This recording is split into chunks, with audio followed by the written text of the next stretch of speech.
Welcome to the Slop Temple. We pray this video helps. You start by preparing tools, N8n running locally or in Docker, and a GitHub repo with a personal access token configured. Open N8n, then add the GitHub credentials node. This is where you input the token and choose scopes. Make sure repo and workflow scopes are selected. Once done, save credentials and test the connection with a simple get repository operation. This step proves the handshake, and it prevents wasted time later when wiring triggers and actions. Next, build the workflow.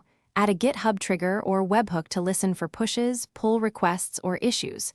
You connect the trigger to actions. For example, a file creates /update node that writes to the repo. Make sure you map branch, file path, and commit message explicitly. N8n will not guess intent. Use expressions to include workflow data in commits. Also, implement retries and conditional checks so you avoid duplicate commits when events fire rapidly. This keeps history clean. To finish, deploy the workflow and run a full test.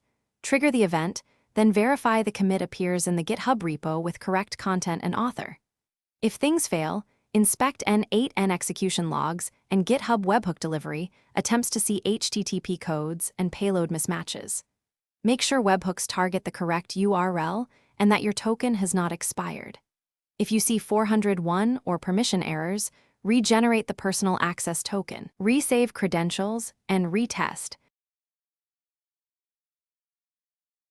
Thanks for watching. Consider subscribing if we helped you.